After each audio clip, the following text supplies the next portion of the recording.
when I ain't had no money, I still had sauce. If you don't got no sauce, then you're lost. But you can also get lost in the sauce. What you mean? It's another episode, man. That's SauceTV, man. We back at it again, man. Still out here, man, creating, dripping sauce in this year of 2023. Shit been some mid, but, we've been pushing through it, of course. You know what I'm saying? And, I appreciate everybody who's been checking out, the interviews. Shout out to everybody who tapped into the last interview with Asian A, my dog from Clayco. You know what I'm saying? And, man, moving forward, man, we trying to stay consistent as fuck. You know what I'm saying? And just keep running this shit up. Of course, you know what I'm saying? I had to holler at my brother Austin right here, Young King. I was like, man, look, man, we gonna do this shit, man. Come on. And he was like, man, let's go. Shit. And here we are again, shit. And we make shit happen wherever, however, because that's how it be when you outside with it for real. Of course. What's up with you, Austin, man? What the fuck been going on, man? Not much, Shout out to Voices on the Street, Unfiltered, every Sunday, 4 to 7 p.m. Tap in with us, YouTube, Instagram, whatever you want. Same, you know what I'm saying? We doing interviews, highlighting the culture. We the Voices on the Street, you know what I'm saying? I'm in the street, nigga. Not much, bro. I mean, we was just talking, you want to talk about what we was just talking about off mic? I mean, hey. It's your show. I want to respect the floor. Respect the floor, man. Shit, man. But nah, man, it's good that you mentioned Voices in the Street because y'all niggas is having probably some of the most fun in radio right now. We doing. I'm happy with it, bro. I'm happy with it. Hopefully we get more and more shit getting bigger and better. Shout out to Joyce Patel. She give a lot of opportunities. You know what I'm saying? Yeah. Seeing a young nigga in college, heard me talk and was like, damn, I could probably use you. So next thing you know, I work here. Meet somebody like Sturge, somebody like Tiggs, somebody like Bankhead, somebody like Street. You know what I'm saying? I'm lucky to be where I am. You know what I'm saying? Yeah. It could have been way harder. Came straight out of college, right into the radio. Yeah. You know what I'm saying? Yeah. I'm blessed. Yeah, man. And the thing is, you started off on the same station I started off on, but yeah. The thing is, when we got hired back then nobody wanted to be on AOK. Everybody wanted to be on V, but it was all the stars. Man. You know what I'm saying? Yeah, I know. And that's the same thing here. You know what I'm saying? As long as you can get on. See, in my head, I always, you know what I'm saying, whether for good or bad, I just be like, bruh, I'm fine. You know what I'm saying? Even if I'm not, I'll just be like, nah, you probably got that shit. So, I was thinking, bruh, even if I'm starting at, he's talking about News and Talk 1380 WAOK. The first black news station, radio station in Georgia. And we number one in News and Talk right now. I'm the youngest on air at the station, you know what I'm saying, 27 years old. And that shit, man. Yeah, I turned 27 this year. So my next birthday next year. So, you know what I'm saying? My next birthday next year. But I like, you know what I'm saying? I like where I'm at. I like being there. You know what I'm saying? Joyce Patel put a battery in my back. She let me do whatever I want. And then I get to say, I work here. And it helps bring more and more interviews. So I'm happy about that shit. Yeah. Should I be looking at the camera or you? Man, it don't even matter, bro. Shit. Just move your mic. Move your mic how you want it to be. You know what I'm saying? I want all the hoes to see me now. You know what I'm saying? Hey. Man, ain't nobody looking for your ass. Hey, man. Damn, man, you 27. I just turned 35 last week. Damn. Yeah, a week and a day ago. Last Tuesday. Right. So what was the mid-2000s like? Mid-2000s was lit, nigga. Big jeans and shit. You had some red monkey jeans? Yes, I did. Hey, that's a rich nigga, boy. I had 2 pair of red monkeys. You a rich nigga, boy. Nah, How much them shits cost? I actually had a hookup through one of my OGs. So I got them you know what I'm saying, good price, great price. I was hating on niggas in red monkey jeans in the mid-2000s. My mom was buying South Pole and shit. Shout out to mom dudes. Red monkey jeans, but really everybody was trying to get them Vizus, man. We was trying to get Vizu jeans. Right? They coming back. I know. They're coming back. I was just talking to this girl. She was telling me I need to order some Vizus and some Jabos so she can style them. I was like, okay. Yeah. We'll think about that. Yeah, because I'm about to get me some Jabos, you know what I'm saying? We about to get back outside, you know what I'm saying? You know what I'm saying? Doing some major ATL shit, man. But we officially in the fourth quarter. What's the fourth quarter of the year? What? October, November, December. Okay, the last 3 months. Yeah. Yeah, of course. So niggas are still crazy out here. So something happened that I never thought would happen. What's that? They found Tupac's killer, supposedly. They made an arrest in Tupac's case. Keefe D. Now, this dude done did every show, every documentary, every podcast, because he allegedly was in the car that shot into the car that Tupac and Suge Knight was in, thus resulting in the death of Tupac. Nigga, some shit time is like a flat circle, nigga, because young niggas that was old, these old niggas was young niggas, and young niggas is always stupid. He wasn't even no young nigga when this shit happened either. He was like in his early 30s when this shit would have happened.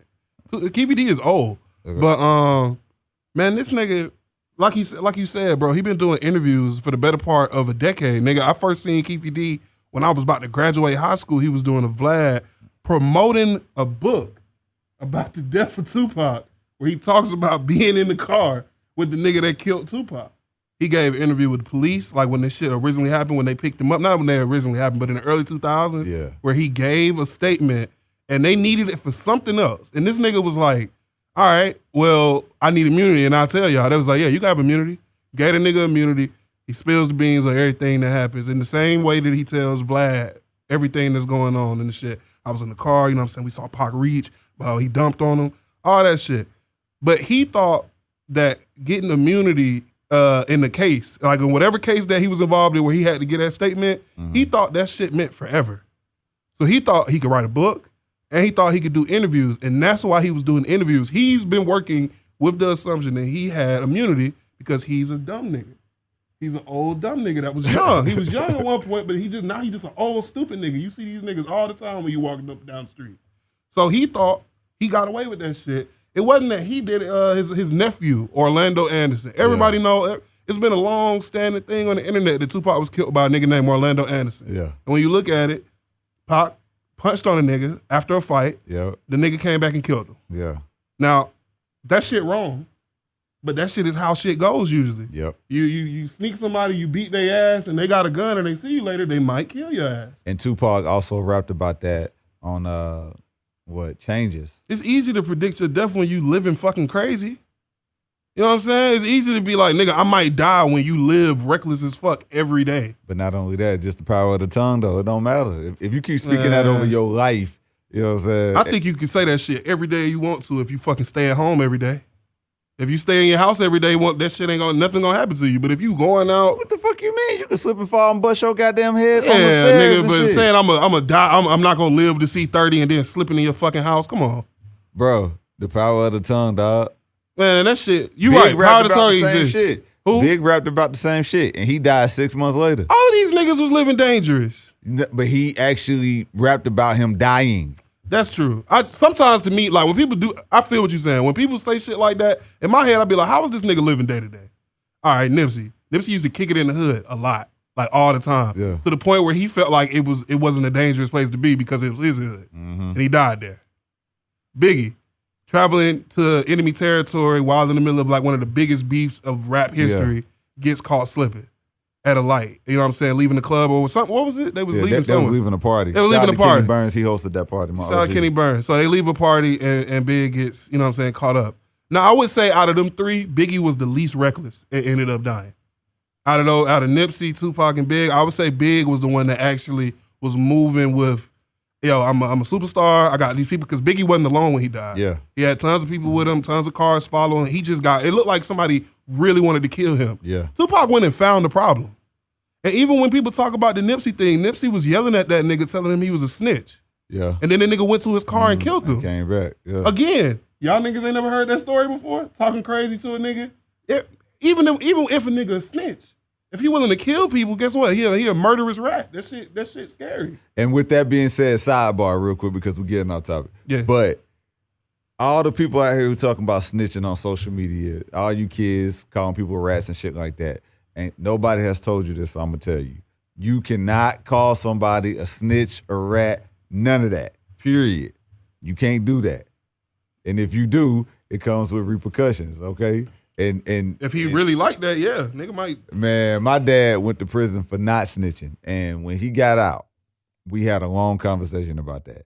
And he told me, you can never call nobody that. That's like a real life mind your business type situation. My brother told me the same thing. If you don't know about it, you don't need. I mean, first of all, you don't need to know, or it wasn't meant for you to know. So you might well just let it go. Mind your goddamn business, as long as you ain't dealing with that person. But anyways, back to what Keefe D did. He snitched on himself, but anybody else in the car, I guess. But the thing is, like, I don't think y'all realize how crazy this internet is. These old niggas been jumping in front of cameras since fucking Instagram popped off. I'm so happy you just said that. I just had a tweet probably a week ago go viral, like a couple million goddamn views on the shit. That went viral because I quoted a video of Bleak and Hove at a concert when Hove was popping that bottle. Yeah. And I was like, bro, these niggas want me to believe that if in 1991 these niggas had the internet, they wouldn't have been flexing and showing their ass. And it took off and people was arguing and some people was agreeing. And my whole thing is, bro, these niggas was itching for an outlet to show people, bro. It's videos of niggas in Watts in the 80s showing you they sticks and how they make crack and all type of shit. If you niggas could have picked up your fucking phones and went live, can you imagine Tupac with the ability to go live whenever the fuck he wanted to and talk to millions of people? Listen, if Tupac was able to go live when he made Hit 'Em Up. Exactly. That type of shit. Come on. These are the type of things I'm talking about. Imagine when NWA split up and Eazy-E hears No Vaseline for the first time. If he can go live, what's he gonna say about Ice Cube in that moment? If he could tweet, if he could post about that shit. I don't like hearing that talking down shit about shit that y'all niggas couldn't have ever did or thought was possible at the time. If certain things that niggas, FaceTime didn't even seem possible. Yeah. That shit was like, that shit was in the movies. Like, come on, bro. All the shit we got right now was in the movies. That's millennial. Niggas used to think that shit was going to be in the Jetsons, dog. Niggas used to think about the Jetsons when it came to FaceTime. So how you going to say that? But some of the older generation, and I remember seeing this, some of the older generation, a lot of them live by the code of, if somebody brings a camera out, if these are the street niggas, they would move out the way. Some of them did. Taking pictures. Yeah, some of them did do that. So that did exist. But again, going back to what you were saying, they was bringing out cameras because that's why we got Freaknik. Dog, take that back, right? You could go back as far as you motherfucking want to, nigga. Nikki Barnes was on the cover of Time magazine with a fucking mink on, and they were saying, "Is this nigga a drug dealer?" He was the biggest drug dealer. He was one of the biggest drug dealers on the planet. Yeah. Nikki on the Barnes fucking cover of a magazine. And you niggas want to tell me about Instagram? Yeah. Bro, you know how fucking much you got to do to be on the cover of a goddamn magazine? Yeah. You got to go in, nigga. It's a bunch of shit to go with that. So all of these niggas doing crime don't even really make sense. Most of these niggas used to do shit and think they could really get away with it. Yeah. Right now, if you was to walk into a McDonald's, nigga, and rob the McDonald's, there is less than a 10% chance you getting off. There's like, what are the chances? Unless you just don't get caught. You gotta have a mask. What are the chances? Even that. And don't get caught. Bro, when the last time you heard about niggas just going around holding up actual stores over and over again like a chain of that shit? Nah, it doesn't happen no more because you're not getting away with it more than once. Yo, like once you get like maybe 3 under your belt, man, you done. You done. You retired. You a vet to this shit. They just caught a nigga here in Atlanta doing that shit. Bro, you can't get away with that type of shit. Yeah. But when it comes to a nigga like Keefe D, like even when I would watch the Vlast, I would just be like, bro, look at this old dumb nigga. Like not understand. Like I didn't know if they would be able to prosecute him because it ain't like that nigga was saying he did it. Yeah. Excuse me. He always made sure to say his nephew killed him because his nephew got jumped. To that, I say, damn, that's fucked up. Why did Tupac feel the need to jump this nigga? Yeah. What did he do to make them niggas that What did he do to make this nigga that angry? And the answer I always come up with is nothing. He wanted to prove something to somebody. Because when I listen to all of the interviews about Tupac and shit like that, even when I listen to people, the most damning shit is like when you hear somebody that was like close to Biggie talk about Tupac. Yeah. And like what they, like on their side, what they actually thought and what they was looking at and being like, okay. Like I used to think like these niggas must have hated each other. Then you find out they was cool. Yeah. Then you find out just how cool niggas is to the point where everybody that tells me about the day, everybody I've heard talk about the day Brett Herb hit him up says the nigga was distraught. Like he was hurt. Like the nigga was like, nigga, what? He talking like that about me? And like didn't want to respond. You said you fucked my wife. Bro, you said you fucked my wife. Niggas in this group is like, we gonna go at this bald head nigga. Let it go. You know what I'm saying? Let's wait. Let's not do it. And he did end up doing shit, fighting back, but that was reactionary to me. Yeah. When I listened to the way them niggas talk, I heard Charlie Baltimore say that Big said, when I look at this nigga, he like the nigga from Juice. This not like Tupac no more. This the nigga from Juice. Yeah. And then when you think about that and you apply it to Tupac's whole life or public life, you can't do his whole life because he obviously is a real smart dude and shit like that. You apply that shit to his life, the nigga did kind of turn into a character. He was a thug ass, like it was like a thing. He came down here and got into it with the cop, ended up shooting the off-duty officer, you know what I'm saying? That type of shit. 2 of them. That type of shit make you like a folk hero to niggas, bro. Including me. And you got off. And he got off. Salute the so how you don't buy into that though as a young nigga? Like say you like 23, 24, you done shot at 12 and got off. Yeah. How you don't buy into that, bro? Yeah. Now you riding around with niggas, everybody banging and shit. These niggas really banging too, so you really feeling this shit to the point where it's like, oh, these niggas will really hop out and kill something. I at least gotta show these niggas, since I'm the leader, you know what I'm saying? All right, at least show these niggas I'll do something. You end up dying? Like, that's crazy. Like, nobody explains that shit like that. Niggas just hit you with the, these are some of the greatest rappers of all time. It's usually like Pac and Big and Snoop and them. And they always tell you what happened to these niggas, big war. They don't ever let you know, Tupac was really a kid.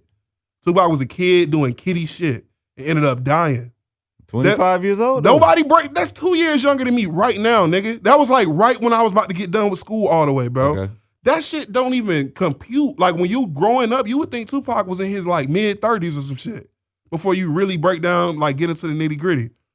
Shit just be crazy. But that speaks more so to like how shit just be working out here sometimes, because at the end of the day, like I always tell my generation, the reason why these kids is the way that they are is because of the shit that we did. And the same goes for me. Yeah. And the thing is though, it's like at the end of the day, I always tell these old niggas, I'm like, y'all niggas was doing the same shit. It was just different. It's a different shit. It was just different times, but at the end of the day, y'all niggas was some crash dummies too. Bro, if you talk to any nigga that was young in the like Ronald Reagan era, they tried crack. It's really crazy how like if you talk to like your uncle or your aunt and just be like, yo, niggas what was going on? And they be like, man, I just tried it. You try it. How you try crack? Tell me how you did that.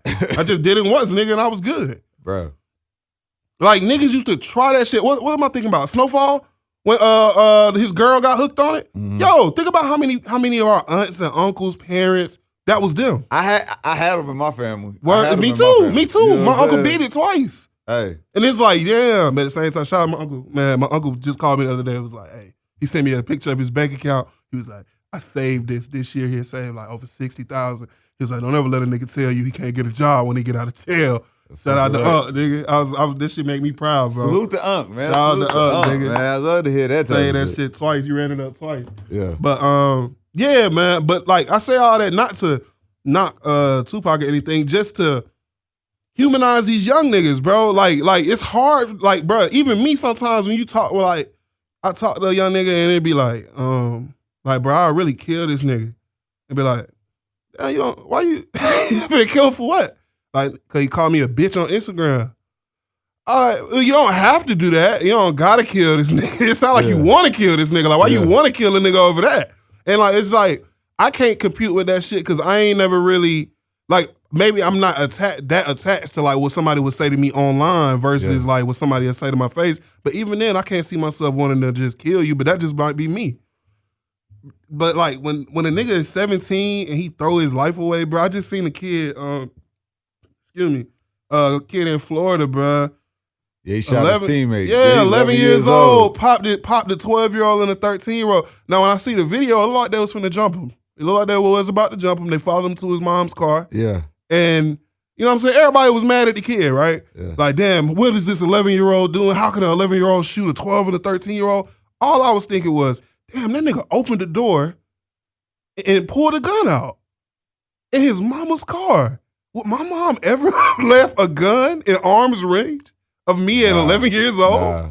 Ain't that crazy? That's not crazy, bro. Crazy, he gonna get blamed for that shit because he reacted and did something crazy. But that nigga mama drives with a gun like in the glove compartment to the point where he know he can just reach in there and grab a loaded gun and shoot 2 niggas. My dad used to ride with a gun all the time, man, but I never thought of even reaching. Never thought about it. My uncles did too. I never thought about that shit get ever. Your ass beat. That's all bro, that was. Bro, to grab a gun in the middle of a fight with more kids, bro, in front of your mom and they mom and everybody mom and shoot them, bro. Dog, that shit sound like made up. It sound like a movie unless I wouldn't believe it unless I had seen it and I saw it, bro. But what's crazy is like the situation started because he was eating some food and they smacked the food out of his hand. See? You know what I'm saying? I might shoot so your like eye. So like in the midst of that, I'm gonna say this: like, if you have never dealt with food insecurity, I may have dealt with that like very briefly in my life when my dad first went away.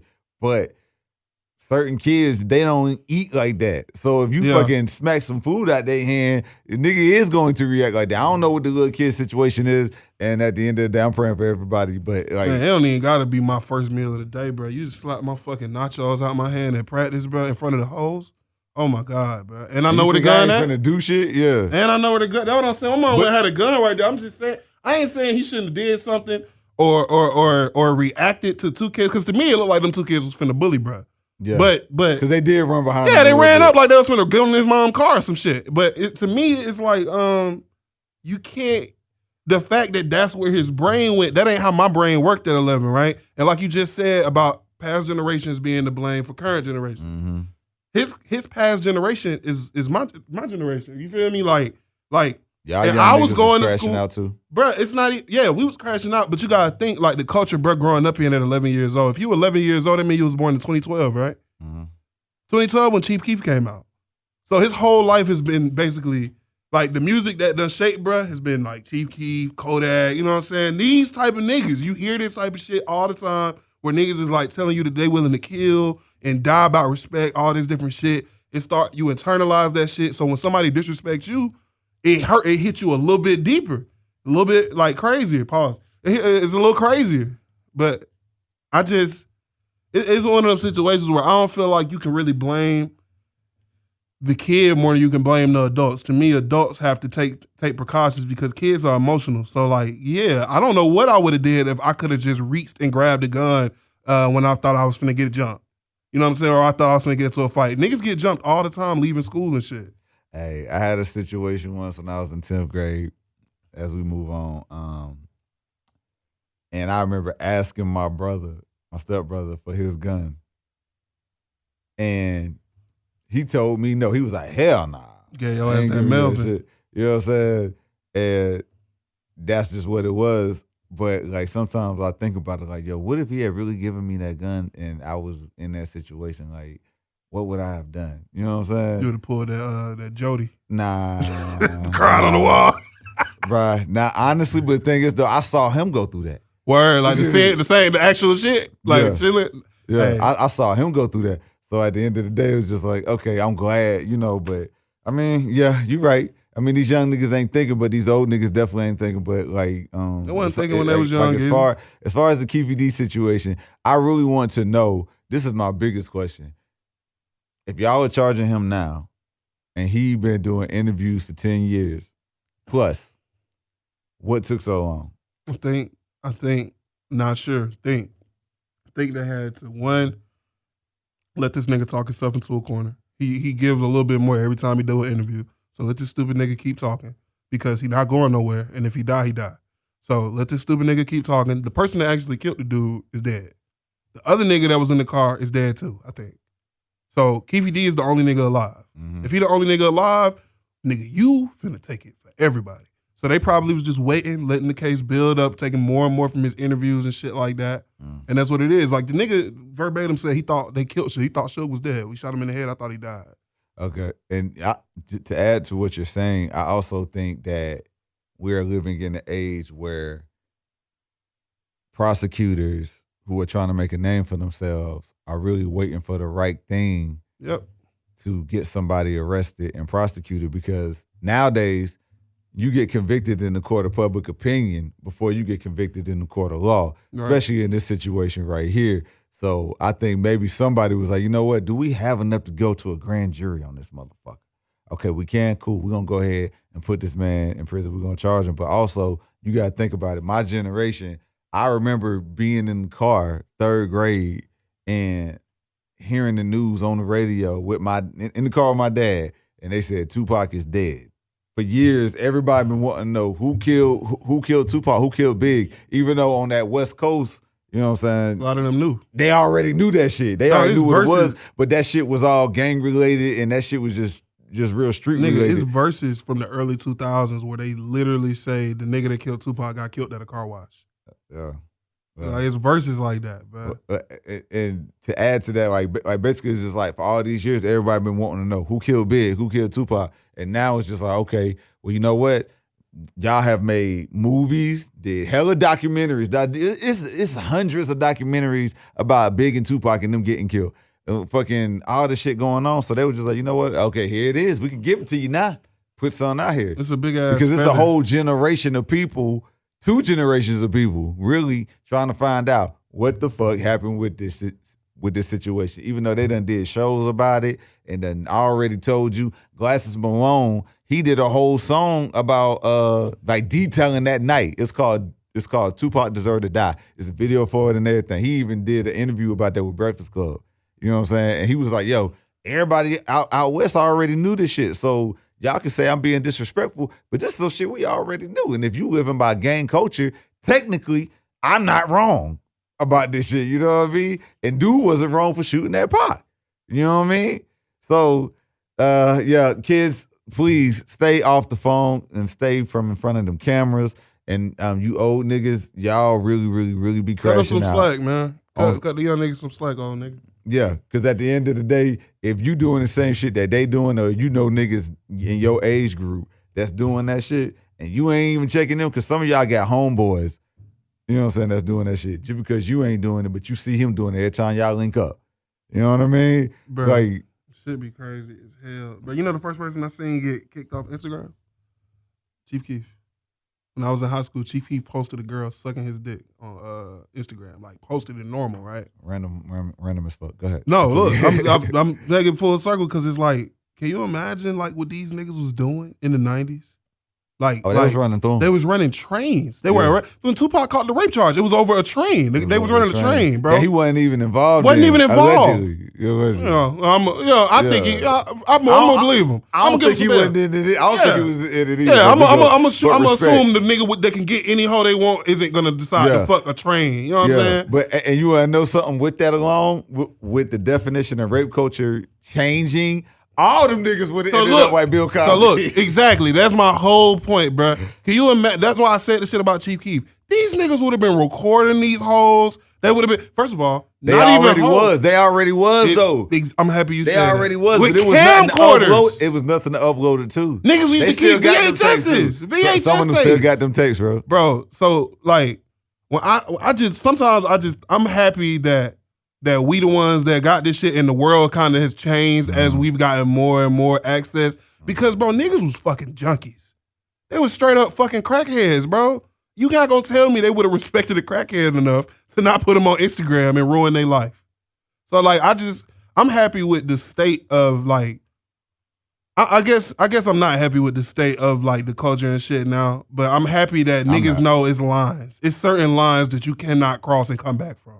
I am happy about that. Who? I feel like some niggas. Who? I feel like you it's really believe that? That is lines you can't cross. Yeah, I think that. Nah. I think if you was out here, I think if you were like a serial rapist, there's no way for you to be a famous person, and that's a fact. With today's society, I'm gonna say this, especially with niggas. Niggas. You talking about stupid people or niggas? Just men. Okay. We call them niggas right now. These dudes be so fanned out and such dick riders, it don't matter what you did. If you got something that they want, if you'll let them kick it with you because you famous, you got some money, you got the hoes around you, you got your own section in the club and all that shit like that, and you let them kick it with you, niggas will do that. Well, that's true. Niggas is attracted, niggas is just like hoes. If you want to keep it a buck. They the groupies. Niggas is the groupies. Niggas be groupied out. Niggas be itching. Niggas is itching for pictures and all type of shit with people they don't know and that they didn't even have a real conversation with. Yeah. But that's not real. Like, yeah, you'll fuck with somebody for the clout of that person, but you don't really fuck with them. Like, and even then, you're not gonna publicize. Like, all right, I think of like R. Kelly, right? Everybody knows that if you play the R. Kelly song, you're getting a look. You're getting a certain look.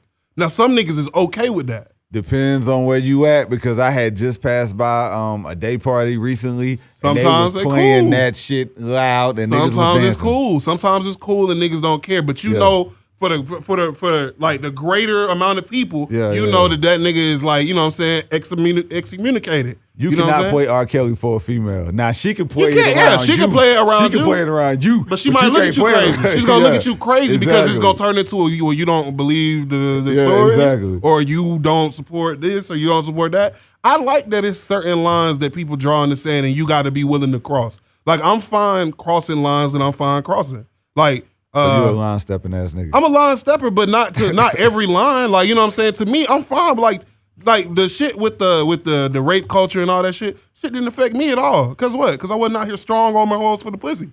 So I was fine with that. Whatever the fuck they saying, cool. I don't care.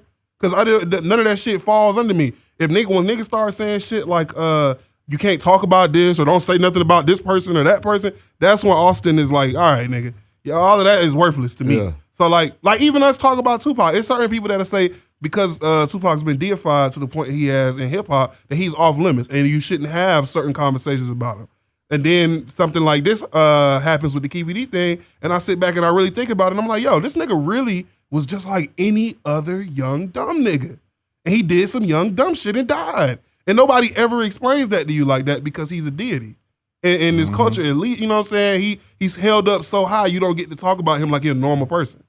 I don't like shit like that. I don't like gatekeeping and shit like that. Yeah. But when it comes to like rape culture or like, I don't know, some shit like, hey, you a sucker if you don't hold the door for women and shit like that. I'm cool with that.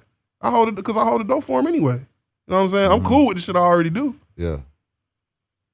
Okay. So you really do feel like a nigga can cross a certain line and he can't come back from it. In today's society. Think about safety for the Saints back in the day.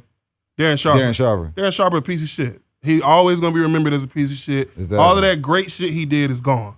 You know what I thought of him? When I thought of that nigga name when I was like 14, I thought about Darren Sharper almost broke the interception return record for the Saints in 2009. I used to always talk about him. He probably the best free safety I done seen outside of Ed Reed. You know what I'm saying? Personally, me personally. Now, whenever I think of that nigga, all I think is, this lame ass nigga couldn't fuck no hoes. Bro. He couldn't fuck no hoes. You had to rape bitches in the NFL? And I have heard stories of people who knew him from back in them days, and they said nigga. that women used to melt over this nigga. And goddamn, he was weirdo. drugging the bitches. He's a weirdo. Yeah. Something was wrong with him. He's a weirdo. He crossed the line that can never be erased. He didn't get forever in jail. I think he only got like 10 years, 15 years or some shit. He gonna come home, it's gonna be like that nigga never played in the NFL. They're not gonna honor that nigga. They're not gonna bring up none of that shit. He's not gonna be in the Hall of Fame. What? He was barely he was on the bubble. You're not gonna get in at all. Nigga, we ain't gotta put you in. They don't talk about the nigga now though. They don't, exactly. It's like the nigga doesn't exist. Yeah. OJ crossed the line. Even though I'm black. I don't know what happened. You know what I'm saying? I do know at the time, but what, nigga? I don't know. A lot of shit was happening at the time. You know what I'm saying? You wasn't born then. Exactly. I ain't see shit. All I know is apparently OJ wife was cheating on him. And OJ came home and just terribleness happened. You know what I'm saying? Whatever. OJ got off on that shit. It ain't up to us to decide whether the nigga did it or not. The nigga beat the case, right? When niggas beat cases, you are free in this world. Nobody opened their arms back for that nigga. That nigga was forced to do shit for attention. He basically became an attention whore because he was pushed to the side. He was so used to attention, and then that shit got cut off like a fucking drain. Next thing you know, well, this is what I would have did if I did it. Like what? What, cuz? If you did it. Next thing you know, you don't hear nothing about him for 5. If I did it. 15 years later, what's OJ doing? If I did it. If I did it, this is what I would have did. 15 years later, what's he doing? Trying to break into some shit, to buy some shit that he sold, to steal some shit that he sold or had to give away because he ran out of money. That don't happen if the water don't get cut off. So it's certain things you can do. If you killing people, first of all, if you kill a girl, maybe it's not people, because I feel like you can kill a man and come back from it. If you kill women, kill children, assault women, assault children, you got a hard road. I think you can come back maybe from domestic violence, but even that's on the bubble now. Yeah. That's on the bubble. I'm gonna watch how it plays out with Miles Bridges. Well, you know what? I'm gonna say this, man. Like, I appreciate you being very optimistic because I really don't believe. You don't think it's a line? I believe that there are lines. I don't believe that people are so caught up on those lines anymore. Think about Boosie. Boosie likes to flaunt that he doesn't care about the line. He can say whatever he wants, and I don't support LGBT, blah, blah, blah, blah, blah. There's a cap on how popular Boosie is and can be because he backed himself into a corner. Now the only people that are going to be his fans, he not going to get new fans. He's just going to have his fans. He's just going to have his fans. Boosie music doesn't get played on the radio. It's not popular anywhere. Where is it? Where is new Boosie popular? Yes, he's a story. New Boosie. He's a story. Now, I'm not going to play with his legend status. Boosie a legend forever. He already did that. But now, right now, currently, nobody's listening for new Boosie.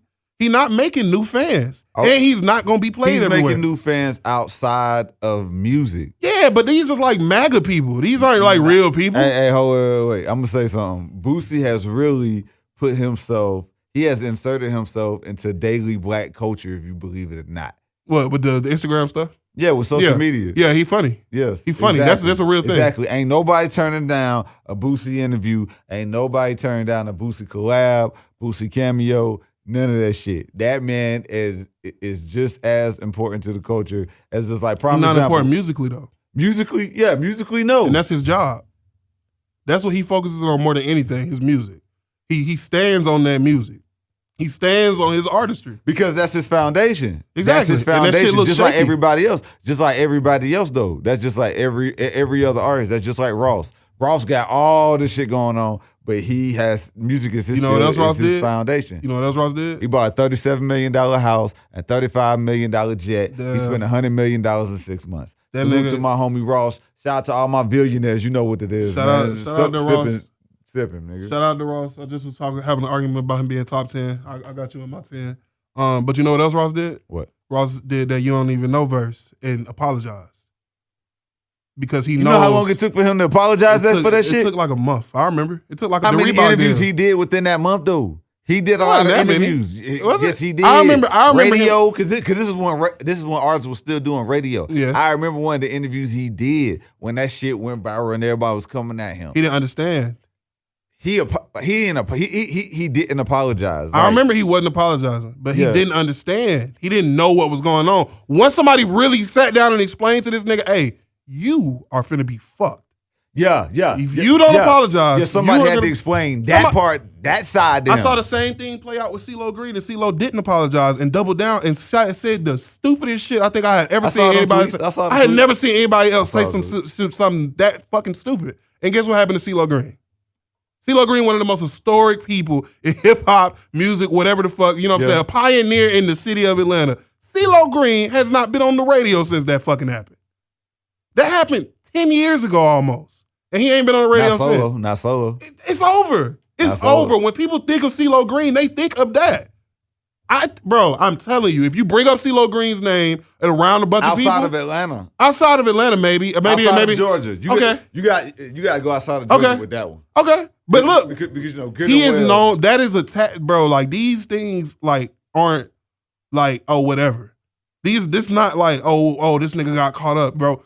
That folks said you raped that girl and you got on Twitter and said it's not rape if you were asleep. You can't do that. Everybody know that. It's certain lines. Once you cross that line, who gonna work? Certain people aren't gonna work with you. Okay, so going back to what you were saying though. You talking about these lines and everything like that. So you're saying again that it's depending on which line you cross, you can come back from. Yeah. Okay. But regardless of certain lines you can cross and people will. You know it's a line that you could cross and come back from? Snitching. Let's talk about depending on if they like you. But I was thinking, this is gonna sound crazy, child abuse. Oh yeah, of course. You can come back from child abuse. It's crazy. I thought about it before. I don't remember who I was talking to. But the first thing that popped up in my mind is Adrian Peterson. From anything, bro. No, you can come, bruh. Listen, yes, you can. Listen, I'm gonna tell you why. I'm gonna tell you why. Because the thing about it is, though, people. All right, listen. There's always been a gray area in this thing called life. Always. I try to be as black and white as possible. Same. You know what I'm saying? Girls, there's always been a gray area in life. The biggest problem with today's society is the fuck niggas have infiltrated the gray area. That's the fucking problem. So like, that's why I truly believe that it don't matter what a nigga do.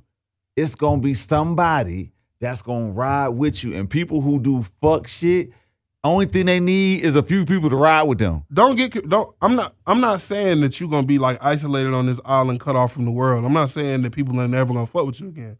I'm saying that once something is attached to your name, that shit is stuck there forever. Usually, when it comes to certain lines that you cross, Kodak come to mind.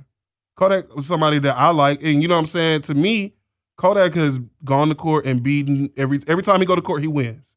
So to me, that's cool enough. I can keep listening to him. It's millions of people that every time Kodak do a song with somebody, it's a problem because of the allegations and shit like that. You can't even shake rape allegations, especially when you a wild nigga. Chris Brown get accused of something every time he drops something. Because he actually did something the first time. That's why he can't get away from it. It was so bad that he can't get away from it. And it might not have been as bad if niggas didn't see it. If they heard about it, it probably wouldn't be as bad. But because niggas seen, I shoot that nigga dumbbell for that. And I'm not even the type of nigga to defend no nigga punching on his girl. But I heard Rihanna say out her fucking mouth that they was fighting. Not that she was getting her ass beat. We was fighting in a car, driving fast. And that nigga pulled over and she started throwing the CD. That nigga said that she started throwing CDs from the studio that he had just did with new music out of the Lambo that he had just got after she punched him in the dick.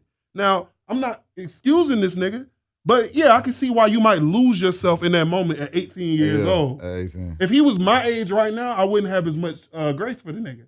But the nigga was like 18. So when I'm like, all right, you 18, you fighting with your girlfriend, you in a Lambo driving on the road, she throwing your music out when y'all make music to eat, and y'all fighting, and it's not y'all first time fighting? It's tough, man. But he don't get grace for that. It's gonna follow that nigga till he dead. He was gonna be Michael Jackson before that. Yeah, he was. He was gonna be Michael Jackson. He could never reach that ever again because of that. Yeah. Certain lines you cannot cross. Okay.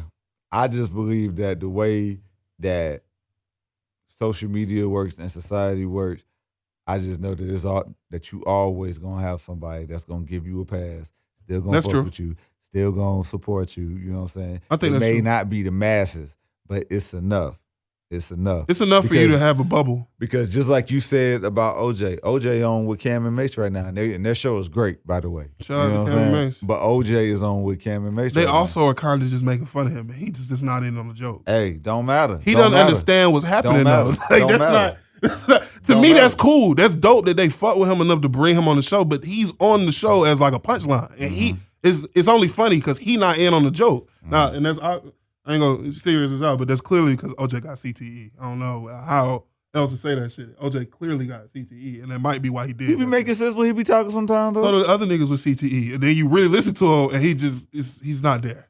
And then you got to think about when he was playing football. We talking about the 70s. He played in the 60s too. Exactly. He was out there with the gummy chin strap getting fucked up. Shout out to OJ, bro. Shit. Anyways, in the world of sports right now, NFL season. Well, we in week 5 now. Yeah. Heading to it, man. What's your thoughts on the NFL season thus far? It's been cool. I've been watching the Falcons. Shout out to the Falcons. Man. Desmond Ridder, you're terrible. And I knew you were terrible, but it's not your fault. I mean, I wanted to see him play last year, so I could have knew he was terrible and they could have replaced him. But you know what I'm saying? Our coach is the son of the motherfucker that created FedEx. So our coach is a billionaire. So he don't give a fuck. You know what I'm saying? He gonna call how Arthur Smith is the son of the dude that made FedEx. Yeah, he worth like billions of dollars. I did not know that shit. Arthur Smith is worth billions of dollars. But you know what I'm saying? Arthur Smith like to call these like it's non-creative like plays, bro. It's a lot of running. It's a lot of 10 personnel. I said 10. I wish they were coming out in 11 personnel. Kyle Pitts is the most underutilized weapon in the NFL. Just saw a tweet earlier today. Kyle Pitts and Drake London are 2 of the 5. They're 2 players on a list of 5 that have been thrown the least catchable passes. So that means you get targeted, but the ball is nowhere near you. Mm-hmm. Kyle Pitts is number 1 on the list with 57% of his catches. I know. So, you know what I'm saying? That means the quarterback just throwing the ball. He just seeing that nigga and just throwing it towards his direction and shit. So that's what the Falcons have been dealing with. Defense been cool, though. You know what I'm saying? That's nice. Shout out to Bijan. We get to run. We running him into the ground because fuck it, why not, right? Let's just put 1,000 carries on the rookie running back because our quarterback can't throw downfield. Let's do that shit because that usually works, right? That running backs don't get hurt or or the carries catch up and no shit like that. So we're gonna just do that in Atlanta. Man, all I can say is life would be great if we could get Shador. I don't think that shit is ever gonna happen. And I would love to have Kyle Pitts. No, but like I don't think he's coming out until after next year. Yeah, I don't think he's coming out until next year. Coming out until after next year either. But at the end of the day, it would be great to have Shador with Kyle Pitts and then maybe another wide receiver. I think he'd be really good with him.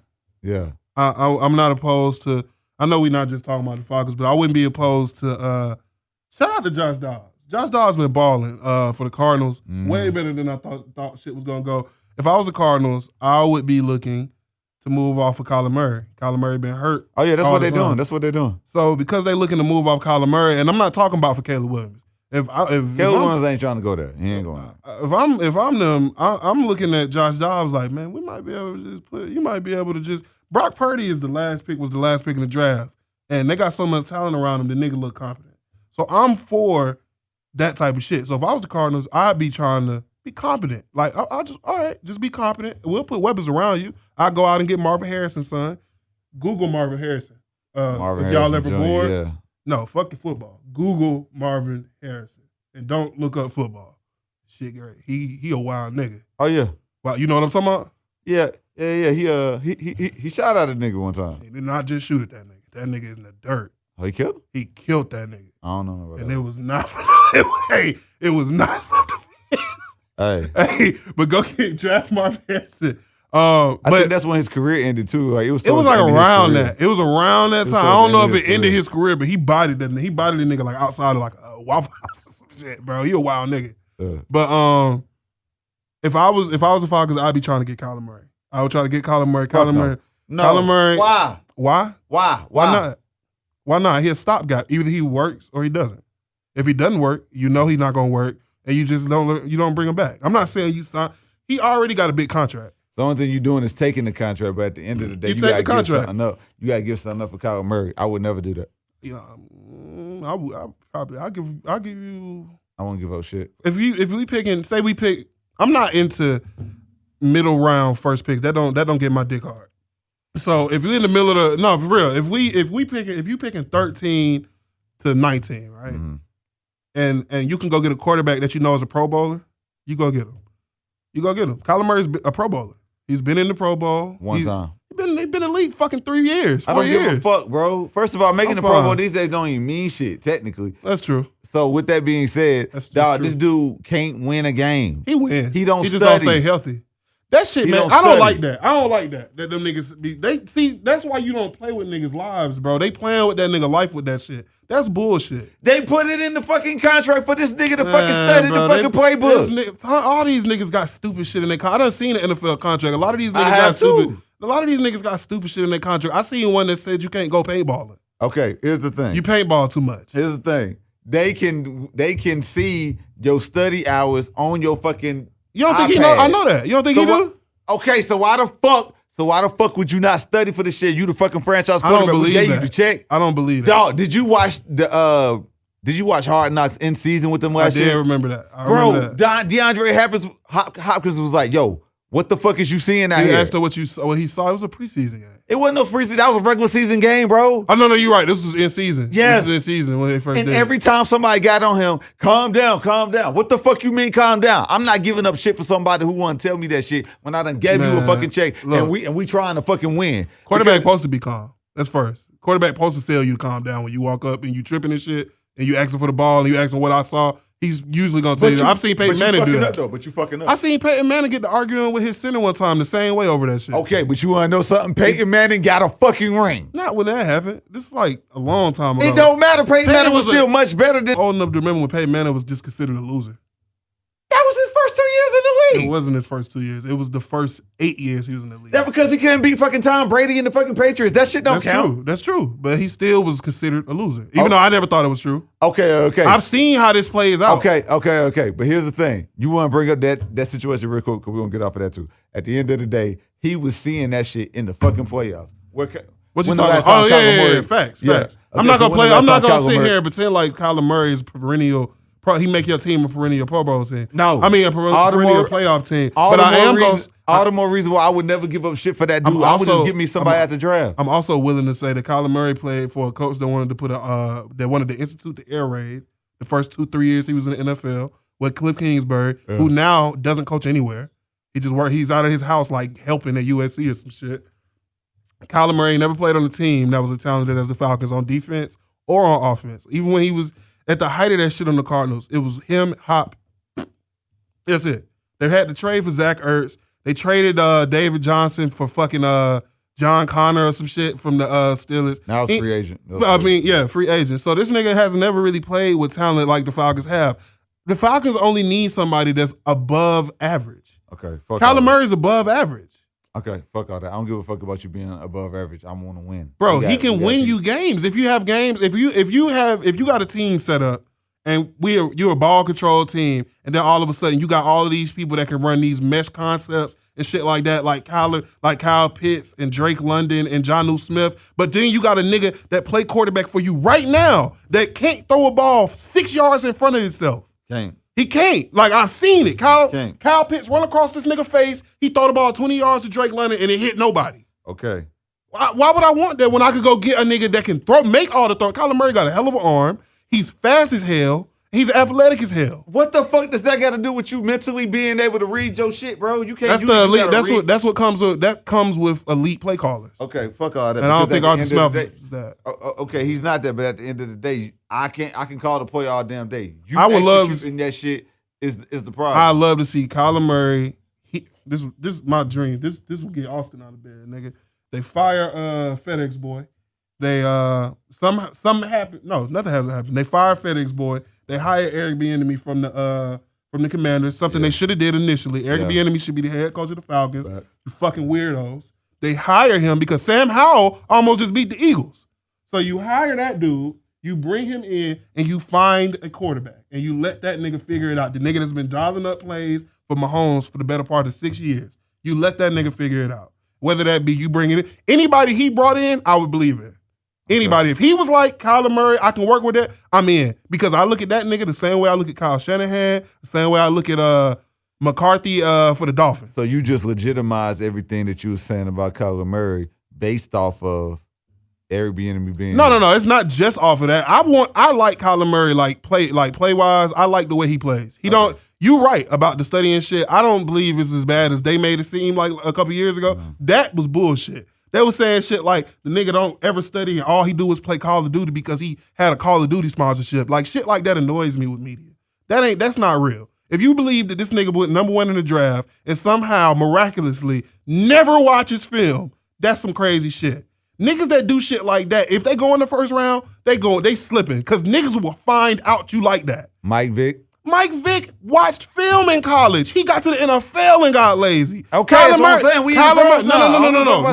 No. He got lazy years into the NFL. He said he stopped watching film when Dan Reeves stopped being his coach. That was like 2-3 years into his career. Okay. Kyler Murray was about to go number one in baseball. He was a top 10 pick in baseball. He goes number one in the draft. He's playing in one of the most intricate systems in college because he was playing for the dude that's calling the plays for the nigga at USC right now. I'm blanking on his name. The dude that was at Oklahoma. Yeah. These motherfuckers is some of the best coaches in football. So then you put him on a team with a dude that's calling the plays with less talented players, but you got him running. You got him running the same offense Patrick Mahomes ran at Texas Tech. Some shit that ain't never worked in the NFL. Everybody is good. It never has worked. The air raid has never worked in the NFL. I'm not saying that, but at the end of the day, listen, I'm so glad that you're riding for Kyler Murray. I want him to do good. But me too, because he's a black quarterback. Shout out to C.J. Stroud. He got 2 victories under his belt. He killed Bryce Young, bro, I knew you wasn't ready. No, it's not. See, this fucked up. That's not him. I saw it in his eyes. It wasn't him. Ready. They suck. They do suck, but at the end of the day, I'm not saying I'm not saying he sucked, but I am saying that you wasn't ready. He wasn't ready to be out there. I think he was ready. No, I think they suck terribly. I think his best receiver is Adam Thielen, and Adam Thielen got cut, or he was about to get cut by the Vikings if he didn't get cut. Yeah. So for Adam Thielen to be your number one receiver, I can't name who the running backs are, and they got a bad O-line. He fucked for 2 years. Don't. It's nothing you can. It's nothing you gonna see these next 2 years that's bad. Well, let me not say that, because what does happen is they throw you in there to the dogs when everybody around, when everything around you was awful, and you just get worse and worse and worse. I seen it happen with guy the Cardinals had before Kyler Murray, Chosen Rosen. Threw him in there with garbage. Nigga, I can't name you nobody that was on that team that was on offense with him. Threw him out there with garbage, drafted Kyler Murray the very next year. Number one. I guess so. It's just like that, bro. Yeah. Hey, but shout out to Sean Watson, man. Yeah, shout out to him too. Yeah, he's doing pretty good this year. You know what I'm saying? People be trying to write him up. They be trying it, bro. I don't like that shit either, bro. You could come back from being a weirdo. You could he overstepped the line, but did he rape anybody? So guess what? Come on home. You get to come play, baby. All you gotta do is perform, and everybody gonna forget. You're a weird nigga that like to beat your dick in front of people when they massage you. It's cool. All you gotta do is play better. Anyways, speaking of football, shout out to Coach Prime in Colorado. They won the first 3, lost the last 2. So what? They lost to USC, and they kept that game close. I mean, they was getting beat like 21-0, and then they started coming back at the halftime, only lost by a touchdown. You know what I'm saying? And the week before, they got straight blown out. The Oregon shit was different, though. Yeah. Oregon got like they got a track team on defense, man. That shit look weird. But again, here's the thing. I really do appreciate the way Coach Prime has been handling all of it. He hasn't been ducking anything, and at the end of the day, he hasn't made any excuses because it's still his first year, and he got rid of basically the entire team and brought in guys who was transferring. All things considered, no shade to nobody, but at the end of the day, if those guys was really like that, you don't got to transfer because you are already starting where you at. They knew. You know what I'm saying? He got a lot of 4 and 5 stars on that roster now. Yeah. So they knew. Yeah. It's inevitable. And the reason why the nigga now, if this was 2 years from now, I don't know. I want to see how he handled it 2 years from now. Yeah, 2 years. But this, he know he playing with house money. They won one fucking game. He can say, excuse me, he can say we not winning the rest of the year, nigga. We've already doubled our win total. So he know he playing with house money. He don't got shit to be mad at. We almost beat USC. Nigga, I would have been jerking off in front of everybody about that shit. Like, come on, bro. Y'all don't see what I'm doing? You got to be crazy to not see what Colorado's doing. Like, he popping it because he knows, bro. All of these people thought Colorado was going to come out and be like 0-5 to start the season. Niggas was saying they might win 2 games. So you play with house money and shit. I like what he doing. I think he building some shit to where all these young niggas, I think something big gonna happen this summer. I think he had the number 1 quarterback in the nation up there for the Oregon game, I want to say. Yeah. And that kid loved it. He didn't give a fuck they got beat by Oregon. He was like, nigga, if you come up here, you're not playing next year. No way, they're gonna still be here. Yeah. So this ain't even your problem. But you come up here, I'm letting you see what we could do. And these niggas is buying into it. Cormani played last week. And they've been up his ass. They've been up, bro. They've been up, bro. Prime ass for how he been talking about, bro. Every time I see that nigga talk about, bro, all I'm thinking is, oh, he like that nigga. He must really like this nigga. The way he be like, oh, he ain't playing for me, not yet. He wouldn't even want to talk about that nigga if he didn't think he was like that. So like when I seen bro get in and ball, I was like, bro, you can't even fucking write a commercial better than this for this nigga. Yeah. He was just dogging this nigga for 2-3 weeks publicly. The same way these white assholes get up there and try to do it. They don't know how to fucking motivate kids, though. So they get up there and really talk bad about you and shit. He getting up there saying, hey, if Kamani want to play, Kamani got to fucking watch film more. Kamani got to do this more. He giving actual answers instead of bullshit like, well, Kamani don't work hard. Well, Kamani has to buy in. All this coach speak that get passed on to the next level without anybody actually asking what the fuck he talking about, and they just like, oh, he difficult to deal with. This nigga, hey, I need that nigga to watch more film. I need that nigga to do this more. And then you see this nigga go out and ball out. If you a DB watching this shit, you're like, oh shit, he just like my high school coach. Or he just like this, or my uncle or some shit. Biggest commercial in the world. I'm proud of that nigga. Shout out to Dion. I'm from Atlanta, so we feel like that nigga one of ours anyway. Yeah. So and Dion could have been here in Atlanta at Georgia Tech. They wanted him, but they threw that shit out. It was speculation. I do remember the conversation. Ain't nothing gonna save Georgia Tech. You know what I'm saying? But can't nothing save Georgia Tech. Man. But I do believe that Colorado will be in the bowl game this year. you know. What you need to go bowl game? 6? Yeah, you need 6 to get in there. You know what I'm saying? Oh, they got 6. They got 6. Hey.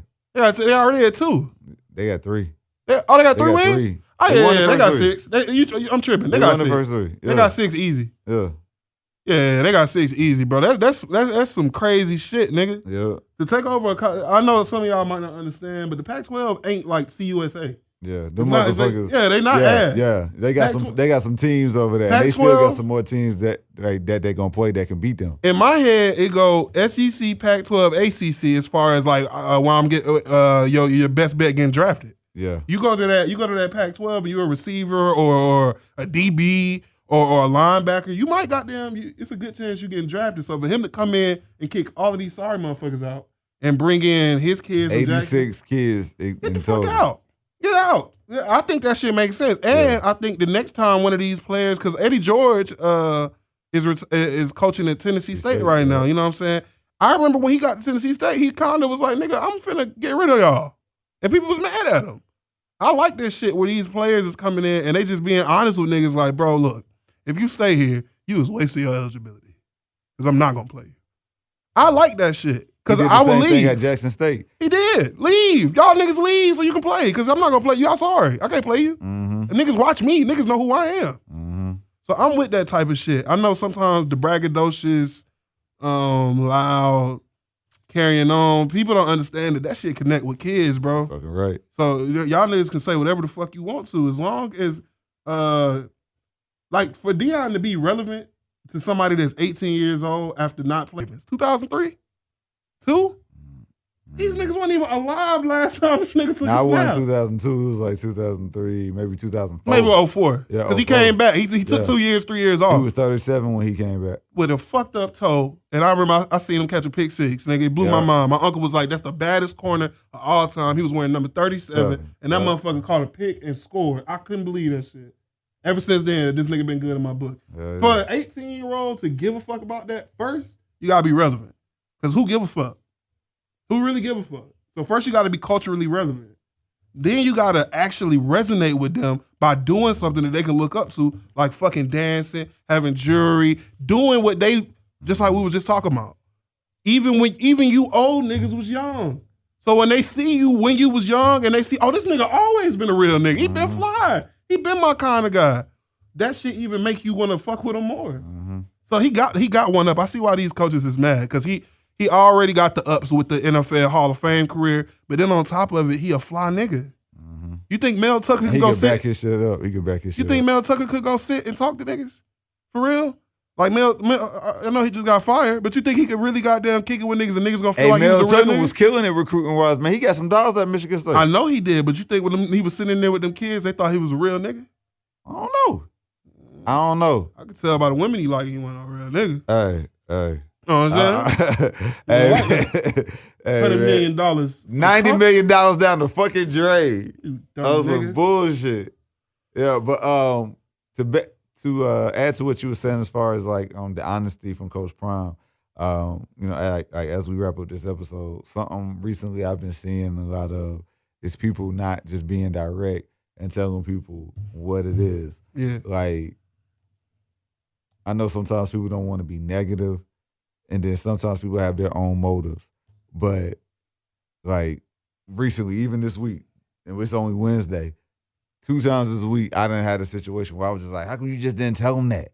You know what I'm saying? Somebody hit somebody up about their music. And he was like, yeah, man, we'll talk about whatever like that. And then off the phone, man, that shit trash. Why you just tell them that the music wasn't good? Niggas do you know what I'm saying? Time, bro.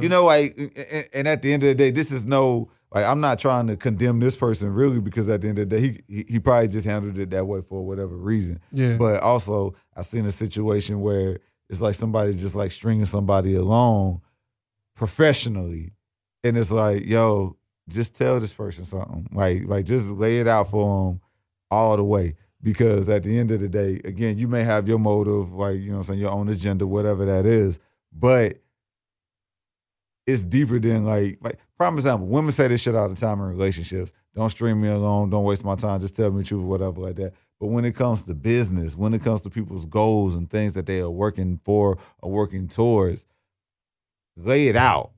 lay it out real quick. And the only reason why is like, for me, I love when the door gets slammed in my face because that lets me know this ain't for me. I can go to my next destination. I'm getting closer to what I'm working towards. You know what I'm saying? I love when people slam their door in my face. And I still do appreciate people who are like that with me. Because go ahead and give it to me real, give it to me raw. You ain't fucking with me, cool. Boom, I can go to this next situation and keep on moving. And I think people just act like they just can't tell people what it is. And it's like, why the fuck not? You know what I'm saying?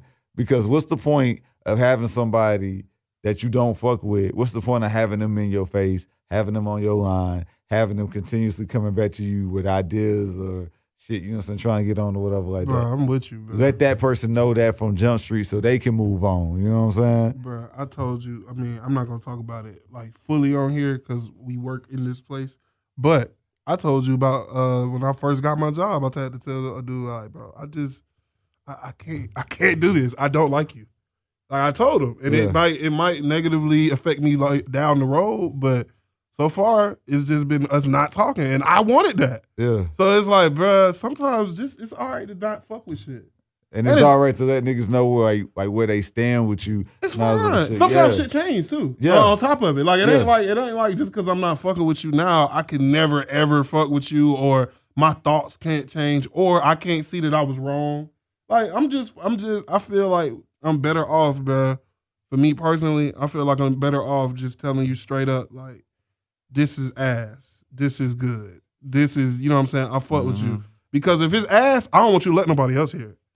Oh my God. I manage the studio. Shout out 29 South. When I'm at the studio, if a nigga asks me something, boy, I'm the first nigga. I'll probably start over. I probably started over, my boy. Or oh, that's the vibe right there. You finna do that one? Nah. Like, you know what I'm saying? Because niggas going, well, why? This, or because you could do this and this, or I hear Drake, nigga, and Drake sounds like this, and this. Like, you don't want to do, like, just this certain shit, but, like, it's better to, you more of an asshole. Matter of fact, you remember that story about the emperor and the clothes? With the clothes where it was like, nobody, only the richest people or the people with the best taste can see my clothes, and the nigga was just walking around naked. Yeah.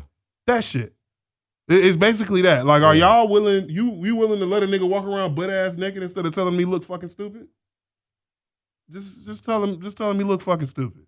Yeah. Save him the embarrassment. Save you the embarrassment of being one of the people that co-signed it. Because now that nigga gonna say, "Hey, Sturz told me this shit was hard." And is that what you really want? Nigga walking around telling people you sold him some trash shit was fine? Shout out to all these label people who be pushing these artists that they don't believe in. Yeah, like, it's nasty. Yeah. I just had to get that off, man, because I'm to the point where it's just like, why? What's the point? All right, and again, everybody got their own agenda. I don't even want to know what that shit is. But sometimes I'd rather go ahead and tell you the truth than to have you on my line all the time about some shit that I know I don't fuck with. Yeah. You know what I'm saying? That's just what it is. You know what I'm saying? Just keep it straight, you know what I mean? That's all. But shit. It's another episode of SauceTV. Shout out to my guy, Austin, Leak So Stupid. You would definitely see him on here, you know what I'm saying, more. But I let them know how they can follow you and support you, guy. Follow me on Instagram, LIK So Stupid. Follow VIS Unfiltered. Go follow Voices in the Street on YouTube. We just posted an interview with Fabo. More shit coming. Just follow me. Stay tapped in. Yeah, man. You already know. Follow me at DJ Sturgis. Shout out to the team, man. The whole squad, man. Of course, and shout out to Vion again. Brett Barish. You know what I'm saying? So, you know what it is, man. SauceTV. What you mean? Boop.